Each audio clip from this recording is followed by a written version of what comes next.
Yo, what's up? This is I2K mula sa Sundalan, Tunggalo. At ngayon mga kaibigan, nandito ulit tayo sa channel ni Pinas News Insider. Magbibigay ulit tayo ng reaction video sa kanyang nagawang video dito sa kanyang channel. Okay guys, simulan na natin. Let's go!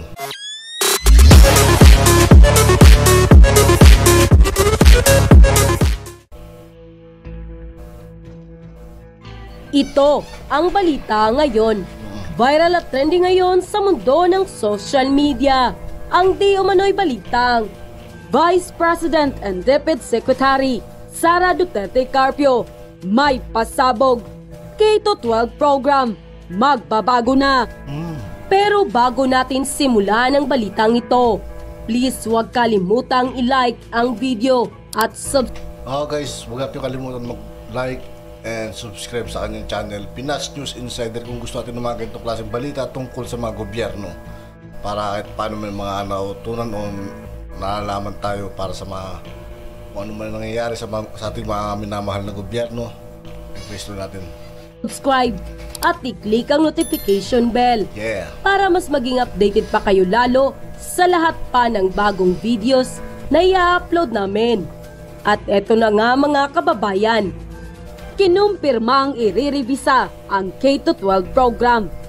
Ito ang kanyang naging talumpati sa nakaraang pagpapahayag ng Department of Education ng kanilang mga panibagong polisiya na ang nakasanayang senior high school ay may malaking pagbabago na mangyayari sa darating na panibagong school year. We will revise the K-12 curriculum to make them more responsive.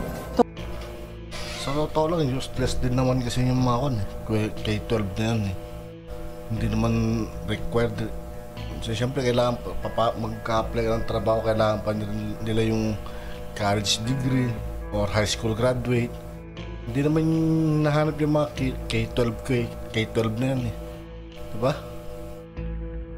Dapat tanggal na yung K-12 na yan kasi pampahaba lang ng kwan yan, ng gastos ng mga magulang. Hindi naman required pag nag-apply ka ng trabaho. Sabi nila magiging required, hindi naman. Useless din.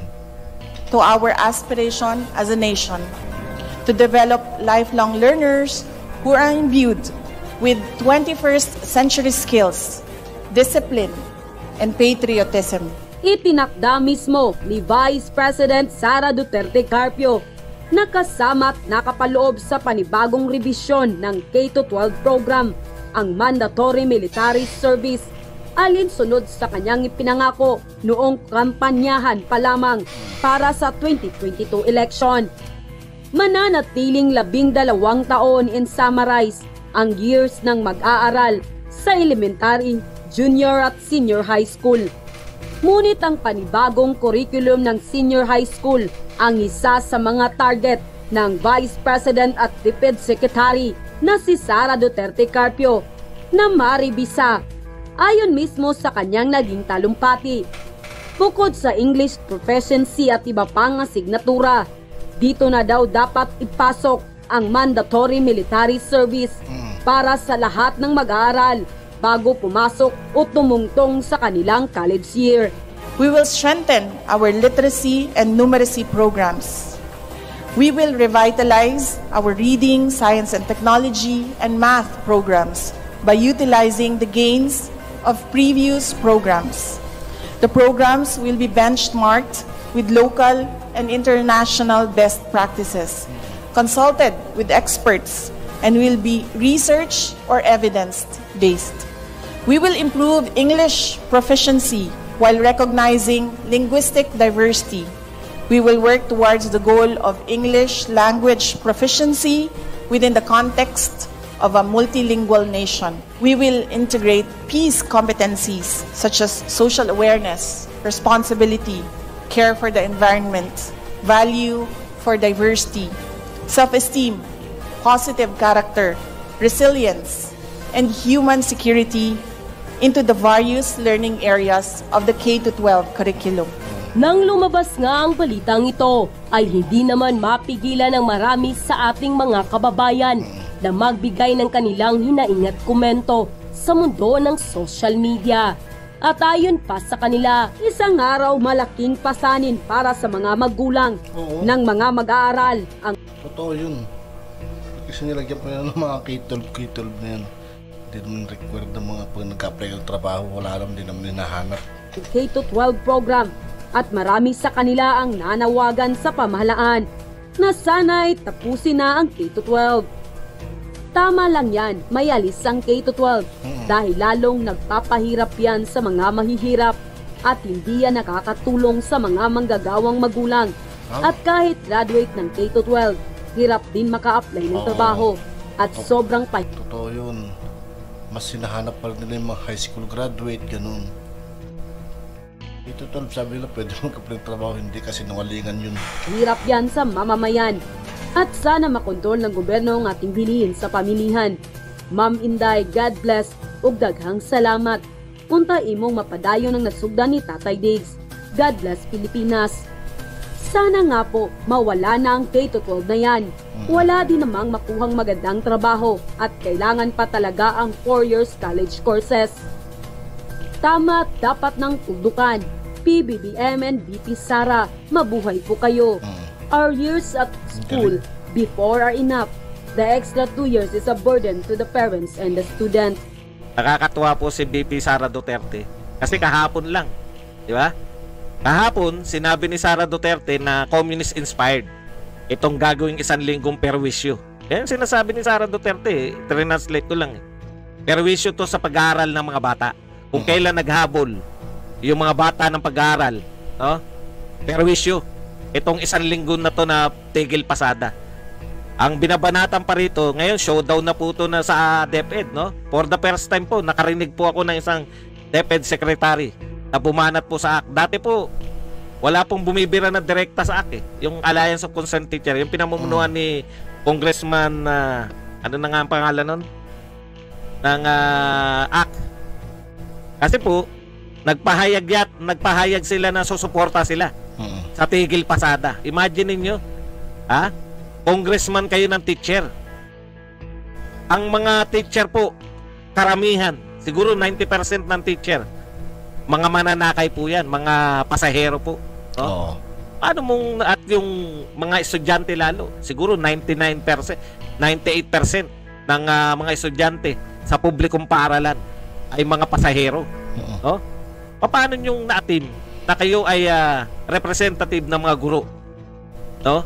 Ang susuportahan nyo, yung magbibigay perwisyo sa mga teacher at sa mga estudyante. Sabing talagang direktang sinabi sa kanila ni Inday Sara, etong mga sumusunod. ACT couldn't care less if our efforts are hampered or if we fail because ACT's dream is for our children to remain uneducated and poor. I maintain that during this communist-inspired week-long strike, both in person, yan po yung pahayag ni, no? Nakakatuwa po na may matapang tayong DepEd Secretary. Nakakatuwa rin po na Vice President po siya ng Pilipinas. Kaya po may pag-asa tayo sa pamahalaan. Hanggat nariyan si Inday Sara Duterte.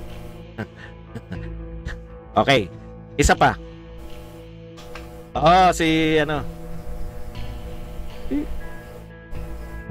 Okay. Ngayon, nag-react po lahat. Red tagging. Alam mo naman, may mga automatic po na yan.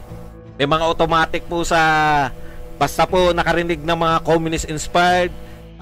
Ayan, nagre-red tag si Inday Sara. Nire-red tag, imbis na suportahan yung mga driver. Nire-red tag. Parang pauso kayo masyado ng red tag. Parang pag sinabi nyo, nagre-red tag ka, ano ngayon? Hindi na po uso yan. Binasag, yan po ang unang-unang binasag.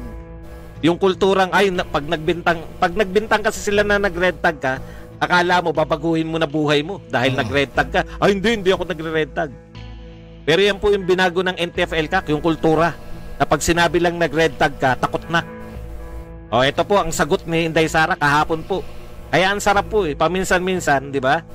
Mahirap po minsan magtanggol pag hindi mo naririnig yung mga pinagtatanggol mo na na pinagtatanggol yung sarili. Mr. President at First Lady, ang tagal na kayong binabanata ng mga supporter nyo dati. Wala.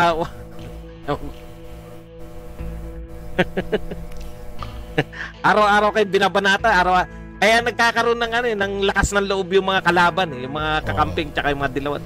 Kumbaga yun lang yung pagkakataon nila para manamantala, 'di ba? Para manira. Tsaka tong mga communist inspired. Kasi araw-araw kayo binabanata, wala kayong ginagawa, 'di ba? Minsan-minsan, Mr. President, no? Para naman matuwa yung kaming mga supporter. Alam nyo, nakakatuwa po yun pag yung leader nyo, pag yung leader nyo po, Mr. President, yung sinusuportahan yung leader, yung pinagtatanggol yung leader, pinakikita nyo rin na pinagtatanggol din nila yung sarili nila.